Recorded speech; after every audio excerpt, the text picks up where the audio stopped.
And welcome to Bothering the Band. We are so thrilled to have with us today Racquel Jones, amazing, vibrant, ruthless performer, songwriter, rapper, you name it, she does it. She also has a new album coming out on the 23rd. I'll let her talk about it.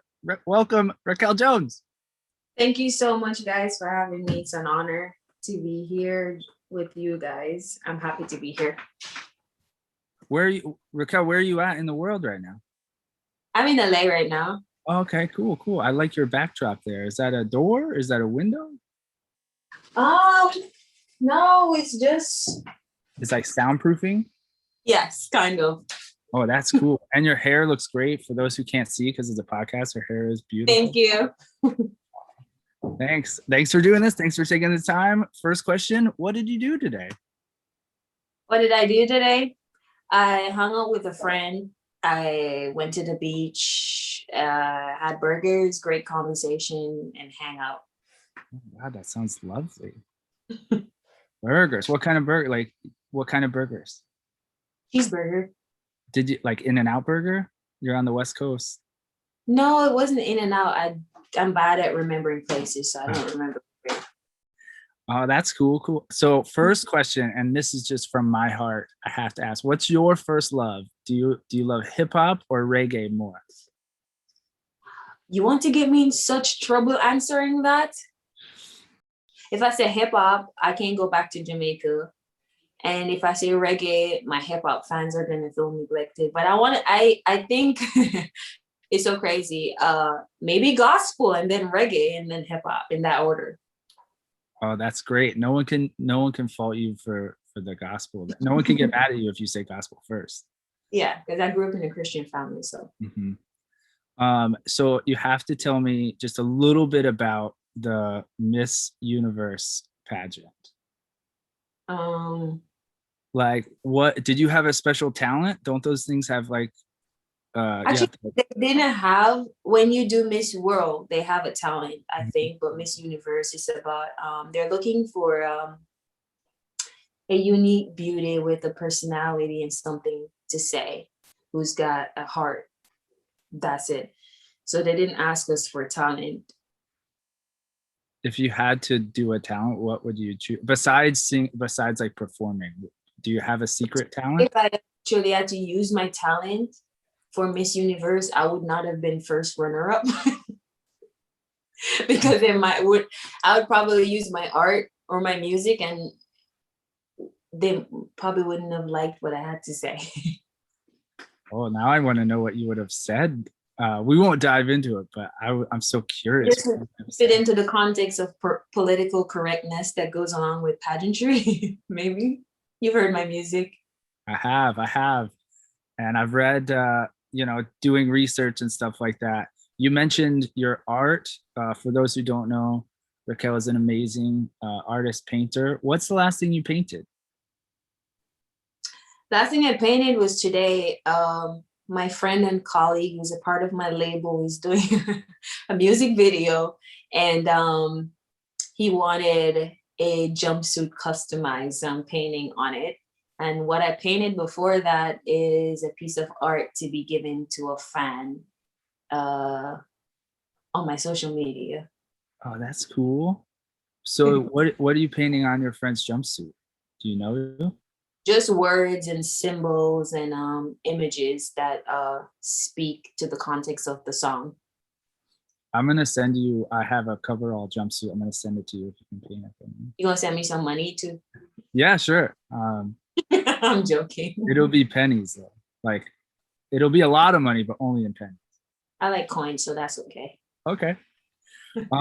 So you're from Jamaica. I have to ask, this is another question that might get you in trouble.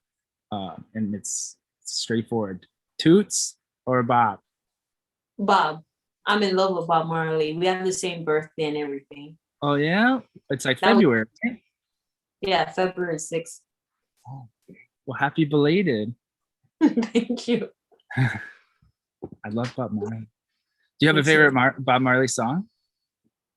Give thanks and praises. Okay, good one. Pulling it. Okay. What scares you the most? The thing that scares me the most is the thing that I crave the most, and the thing that fuels me the most, and it's love. If you had when you come out with one day, when you come out with your autobiography, what is it going to be called? Ishmael's daughter. That's my dad's name. Oh my God, that's an amazing title. This is such a silly podcast, but I get so surprised when it's such a, I guess, heartfelt answer. That's a really good answer. I don't even know how to follow it up. Do you have a microwave? That's the next question. I'm not into microwaves. There is a microwave where I live at. I don't use it though. No. Yeah, What's your favorite? Go ahead. The radiation. I don't want to tell you, I just used a microwave to heat up Indian food right before this. Maybe you shouldn't do that anymore. No. Get a toaster oven. Yeah, I probably should have put it in the oven. I'll do that for you tomorrow, I promise. Whatever I eat. Okay. So we're gonna so I look, first of all, I love Sacrilege, that song. I have it, I've been playing it like every morning before this, leaving. But switching a little bit, are you the Queen of Hearts or the Queen of Diamonds? Maybe hearts, because I want to make that connection to people through my art. Yeah. So I connect the hearts. When did you start I don't know, just creating? Did you always know since you were little?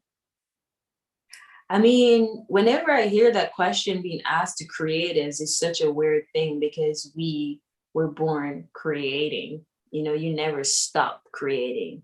So it's very difficult to say, because that kind of like put it into a category like it's this thing that you discovered when it's very much a part of you, like breathing, sleeping, eating, you know? Absolutely. So I'm first and foremost a writer, and I always say that it chose me. I had nothing to do with it. Yeah.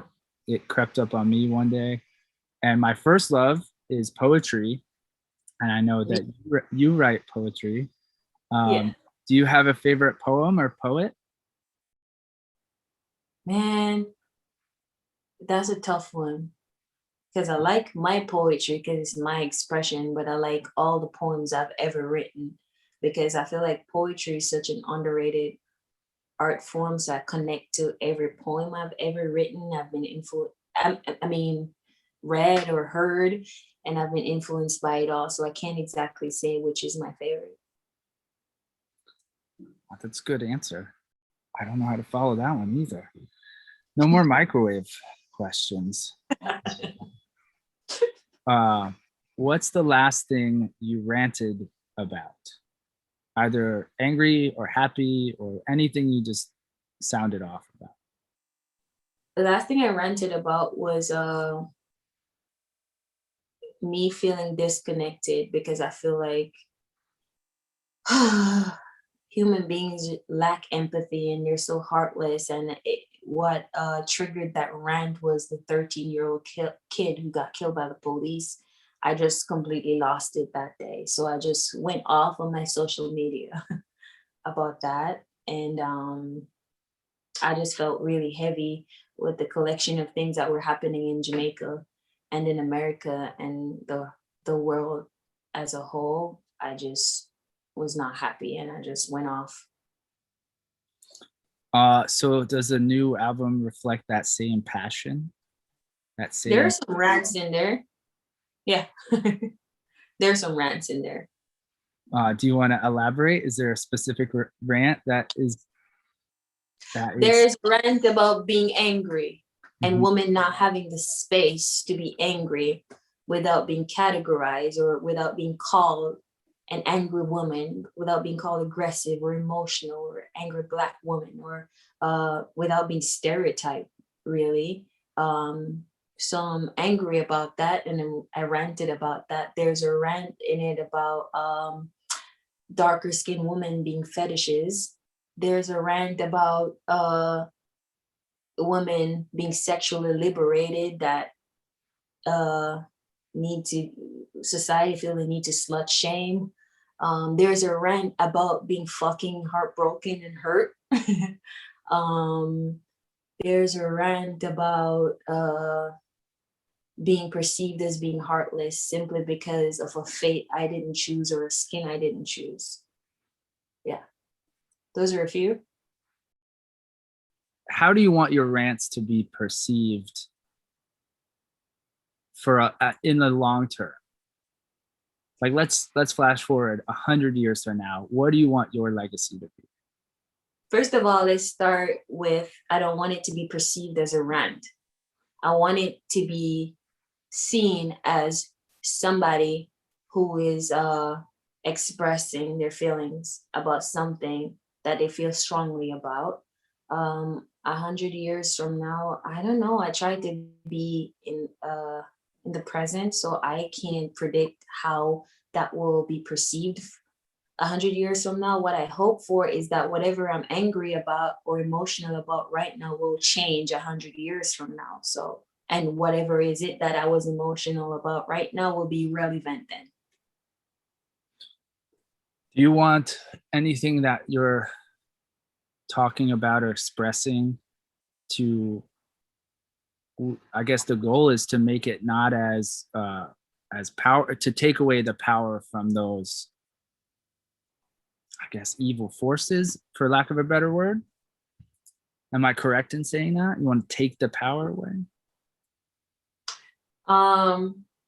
That's one of the goals.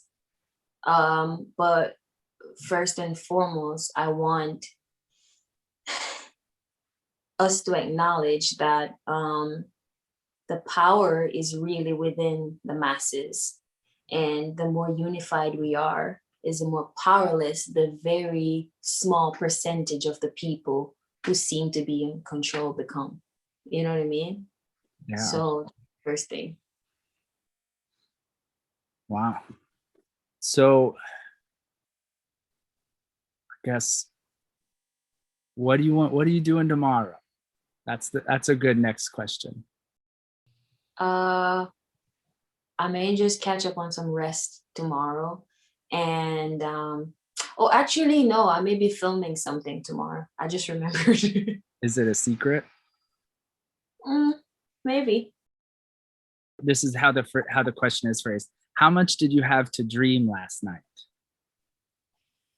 I didn't get a lot of sleep, so it didn't lend itself enough space to dream. Are you the type of person, and I'm envious of these people, when you lay down that you're automatically asleep, or does it take you a little while to fall asleep? I have a sleep disorder, so it takes me a while. Oh my goodness. It takes me forever. I stare at the ceiling and just think about death. That's all I do. Oh my God, that got dark. Yeah, sorry. That's why I'm a poet. That's why we do this. We want to keep it a little lighter, a little bit more on the positivity side. You're a poet because you're morbid and depressed? No, I'm a poet because I love love and I fear death. You fear death, the one thing that's inevitable. I know. That's interesting. You don't fear death? No. At all? Mm-mm. What I fear is my loved ones, how they cope with it. What I can't fathom is, why is it that we don't know when we're gonna die, but it's the one thing that we know is certain. But death itself, I don't fear. That's a good way to put it. Do you fear getting older? No. No. I embrace that and I look forward to it. I fear getting older and like my body breaking down. Now this is a podcast about me. I got to turn it back on you. It's okay. What kind of shoes are you wearing? Okay, I'm not wearing shoes right now. I'm wearing socks. I'm home, so. Okay, so this is a question we ask a lot of people. When you put on your shoes and your socks, do you put on sock, shoe, or sock, shoe? I have time to think about it because most of the times when I'm putting my shoes on, I'm in a hurry and I just got to get the fuck out the door. So I'm so curious. Next time when you do it, I'm curious. I'll think about it. Think about it and like tweet us or something. Uh, if you could, so this is kind of two-parter. If you could work with anyone in music right now, who would you want to work with? Kanye West. That's a good answer.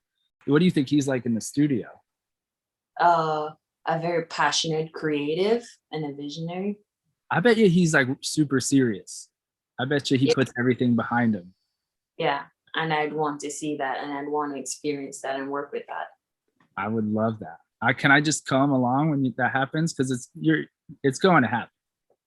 I hope so, and you're welcome to join. I promise I'll just stay quiet, stay in the background. If you'll allow it. This just it. My producer is texting me, just love Kanye. That's amazing. Wait till I get my money right. That's your favorite Kanye? It's one of them. You had a dream you could buy your way to heaven, and when you woke up, you spend it all on the necklace? I spent it all on t-shirts and poetry books. That's a small amount of money. I know, but I'm a simple man. I don't think that could buy your way into heaven, actually. Maybe the poetry can. Oh, that's a good question. What do you think will buy your way into heaven? Is there a heaven? I don't know. You tell me. I don't know that.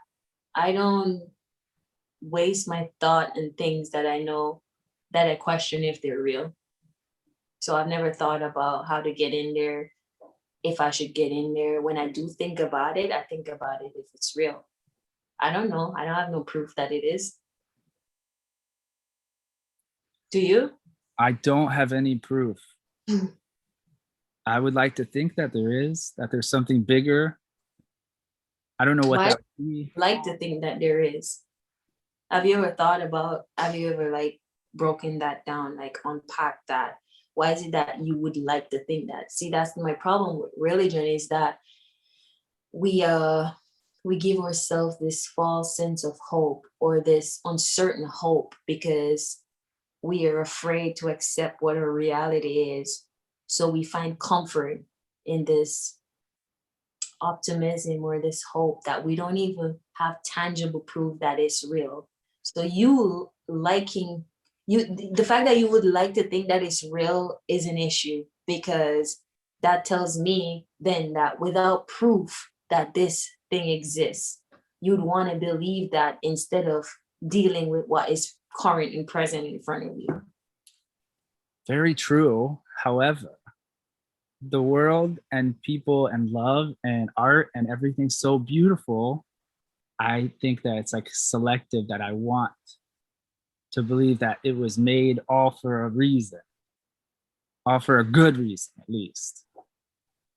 Have you ever thought about what conditioned your thought process into thinking like that? In terms of what? Like how?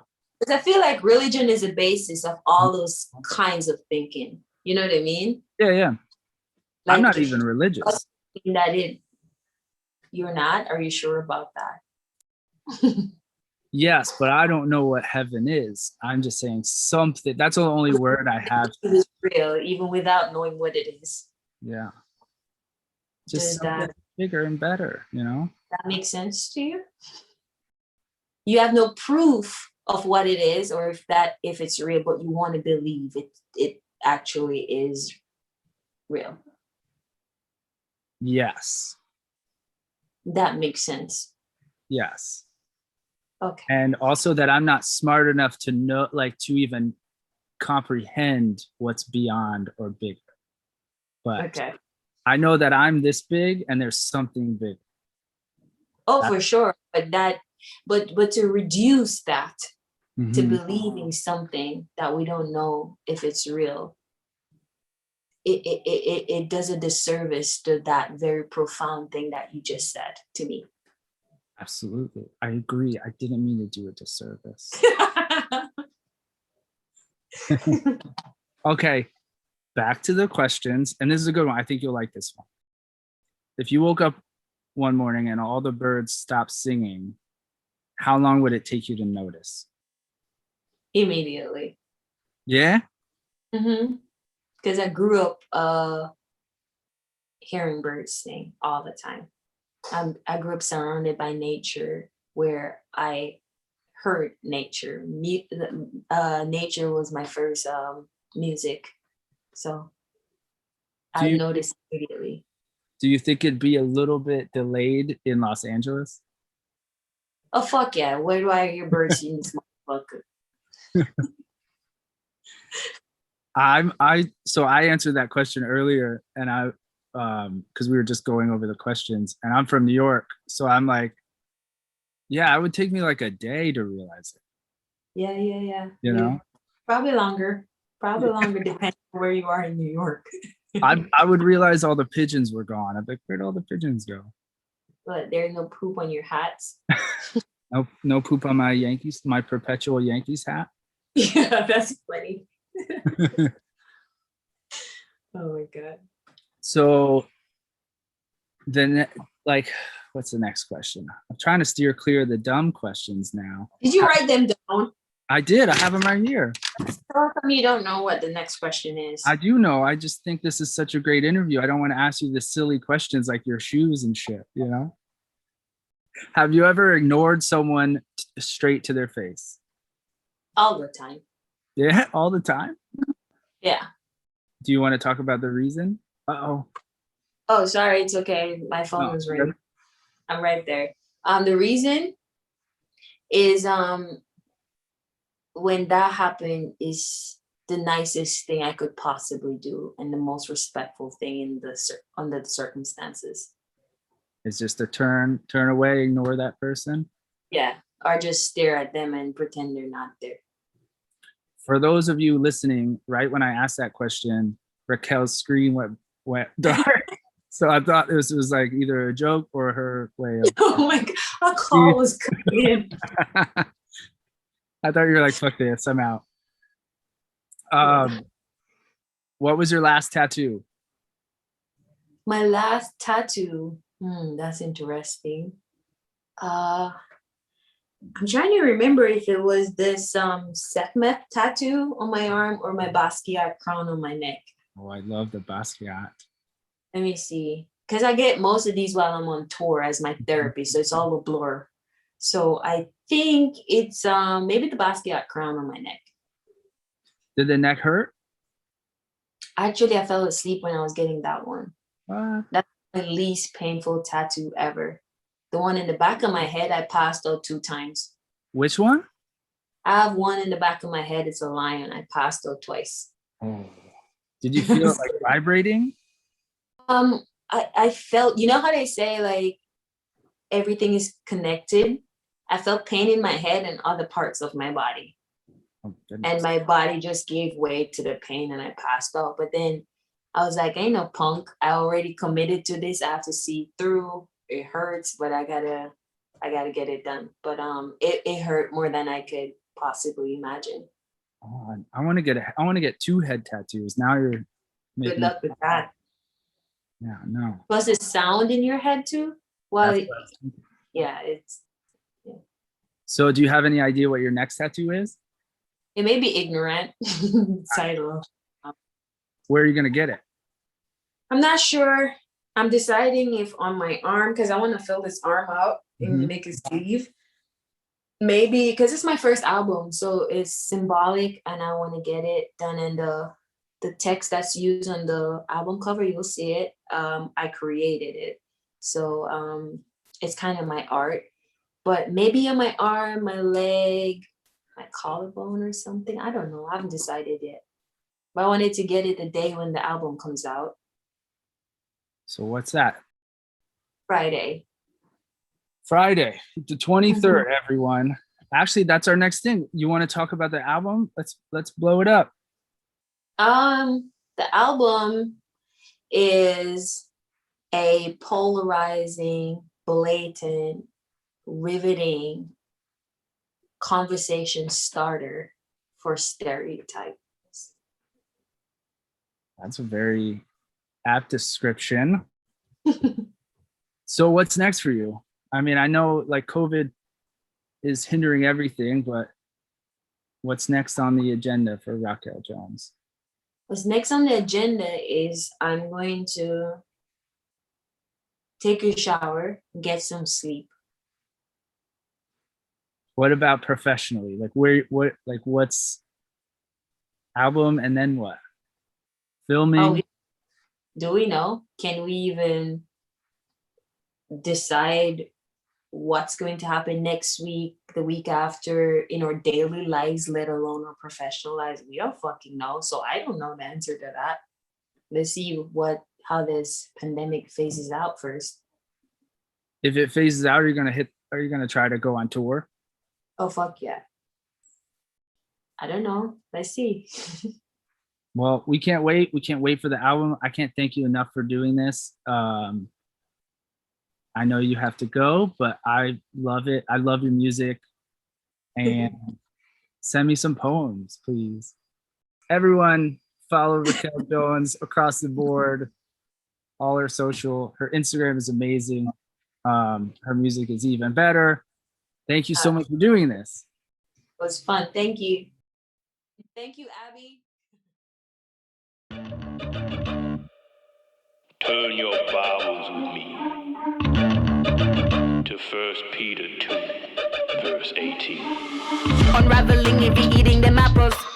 Burning your choppers, fuck the Bible novels. Shouldn't have shackle or shouldn't have hit the gavel. No, we ready for battle, vicious to tackle up on tabernacles. Killing the devil, 7 by 7 till the score is settled. Empty the vessel, demolish down to the pebble. Level the field, give me the real, give me the steel. Making them feel, making them bleed till they believe. Give them the gospel, raw evangelism, pussy spitter, the apostle. Flooding them so vicious, so we call it Pentecostal. Sacrilegious, so the damage is gonna be colossal. Spiritual immortal, but the beast with pterodactyl. Now let me motherfucking preach. Now let me motherfucking preach. 1 Peter 2, verse 18. We spiritual, we not biblical, nigga. Metaphysical, we not fucking religious, nigga. Diabolical, hidden in psychological shit. In the rituals and literature they give us as gift. They didn't tell us Ra, segment and Horus and Isis, but they paint us a picture so we know what a Christ is. Kill our prophets and replace them as myths. Give us the Virgin Mary, tell me who is that bitch? Modern scholastics could not undo the hieroglyphics. Ain't got the practice, knowledge is in our genetics. Preach. Now let me motherfucking preach. Now let me motherfucking preach. 1 Peter 2, 18. I wish they didn't touch us. I wish they didn't Columbus. I wish they didn't tamper with the gods among us. They fucking with my trust when they made us religious. Heard us, then made us pray. Father, please forgive us. Now let me motherfucking preach. Now let me motherfucking preach. Now let me motherfucking preach. Now let me motherfucking preach.